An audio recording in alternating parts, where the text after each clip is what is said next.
देश और दुनिया की तमाम छोटी और बड़ी खबरों के लिए हमारे चैनल को सब्सक्राइब करना न भूलें और बेल का बटन जरूर दबाएं। नमस्कार दोस्तों, स्वागत है आपका देश लाइव में और आपके साथ मैं हूं आशिमा त्यागी। दोस्तों, अगर किसी मंदिर ट्रस्ट के सीईओ पद पर कल कोई गैर हिंदू अधिकारी बैठा दिया जाए तो क्या देश में बहस होगी? क्या टीवी डिबेट्स जल उठेंगी? क्या आस्था पर हमला जैसे शब्द गूंजेंगे? अब जरा महाराष्ट्र की तरफ देखिए, जहां स्टेट हज कमेटी के सीईओ पद पर एक हिंदू अधिकारी की नियुक्ति कर दी गई है।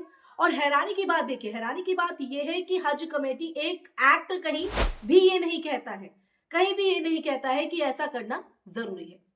सवाल सिर्फ एक नियुक्ति का नहीं है दोस्तों, सवाल है उस सोच का जो अल्पसंख्यक संस्थाओं को प्रयोगशाला बनाकर नए प्रयोग कर रही है। ये जो वीडियो है किसी व्यक्ति धर्म के खिलाफ बिल्कुल भी नहीं है दोस्तों। सबसे पहले तो मैं ये क्लियर कर दूं, ये सवाल है संवैधानिक मूल्यों का, संस्थागत स्वायत्तता और उस चयनात्मक सेक्युलरिज्म का जो आज भारत की राजनीति की पहचान बन चुका है। तो आज हम इसी पर चर्चा करेंगे।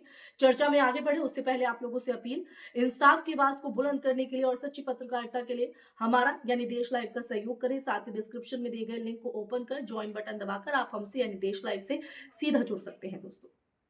तो दोस्तों, वापस आज की चर्चा पर लौटते हैं और सबसे पहले मुद्दे की जो बुनियाद है, जो बेस है, वो समझने की कोशिश करते हैं।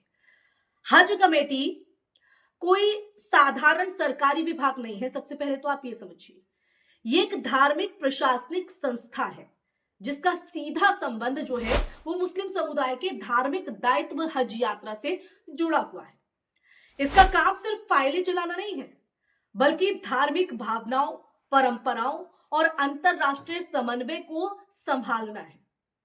और ऐसे में जब राज्य सरकार जानबूझकर एक ऐसे अधिकारी को शीर्ष पद पर बैठा देती है तो उस धार्मिक समुदाय से नहीं आता।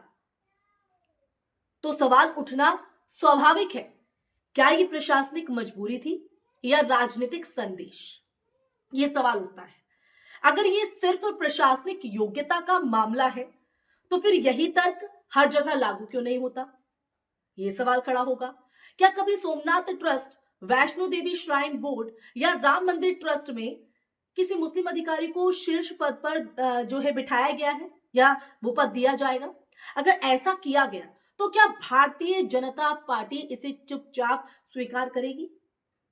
जवाब हम सब जानते हैं। अब आते हैं डबल स्टैंडर्ड के खेल पर। यह वो पॉइंट है जहां बीजेपी की राजनीति पूरी तरह से बेनकाब होती है। हिंदू संस्थाओं में परंपरा और आस्था की दीवार जो है वो खड़ी कर दी जाती है, लेकिन अल्पसंख्यक संस्थाओं में वही दीवारें अचानक सेकुलरिज्म के नाम पर गिरा दी जाती हैं, तोड़ दी जाती हैं। ये सेकुलरिज्म नहीं, ये सिलेक्टिव इंटरवेंशन है। जी हां, इंटरवेंशन। पहले वक्फ बोर्ड में गैर मुस्लिमों की एंट्री पर जोर, समझिए आप। अब हज कमेटी में शीर्ष पद पर नियुक्ति, पैटर्न साफ है। अल्पसंख्यक संस्थाओं की स्वायत्तता को धीरे धीरे खोखला करना। सवाल यह नहीं है कि अधिकारी हिंदू हैं या मुस्लिम हैं, सवाल यह है दोस्तों कि क्या समुदाय को अपनी धार्मिक संस्थाएं चलाने का अधिकार है या नहीं। कांग्रेस और सेक्युलर दलों की जो चुप्पी है उस पर आते हैं दोस्तों।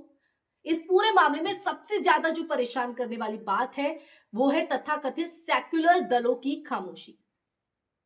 भारतीय राष्ट्रीय कांग्रेस और अन्य विपक्षी दल जो खुद को अल्पसंख्यकों का रक्षक बताते हैं, आज या तो सत्ता के डर से चुप हैं या राजनीतिक समझौतों के चलते आंखें मूंदे बैठे।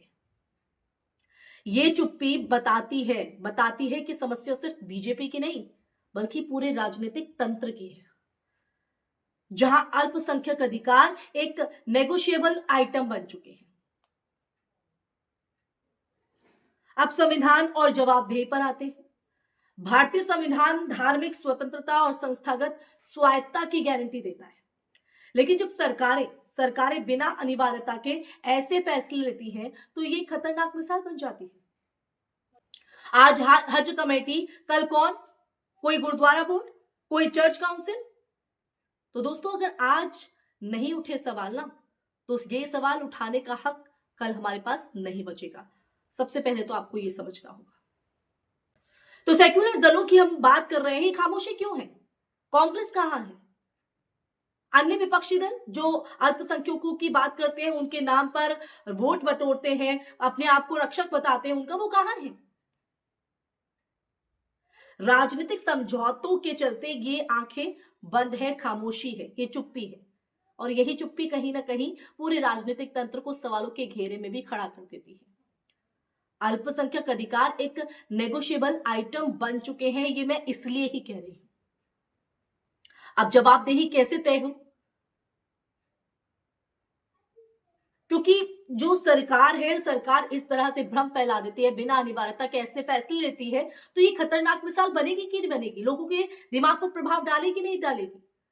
इसीलिए मैंने कहा कि आज हज कमेटी है, कल कौन गुरुद्वारा बोर्ड, कोई चर्च, क्या वहां पर इस तरह की चीज नहीं होंगी?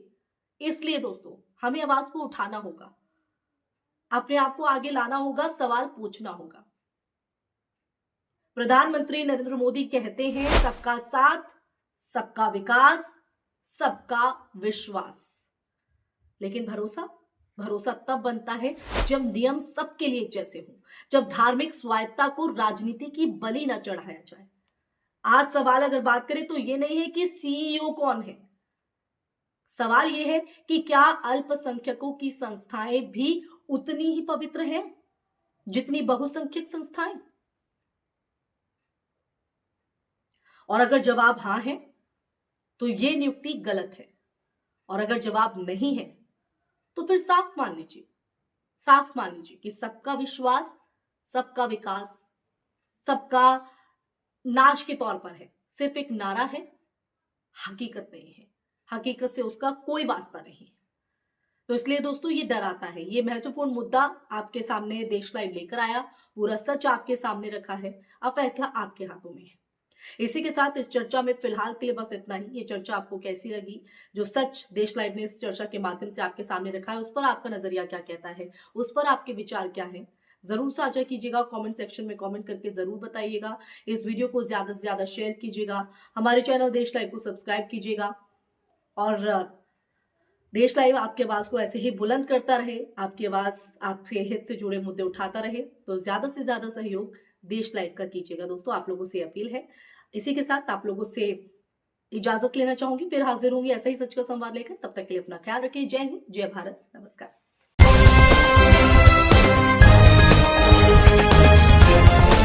देश और दुनिया की तमाम छोटी और बड़ी खबरों के लिए हमारे चैनल को सब्सक्राइब करना न भूलें और बेल का बटन जरूर दबाएं।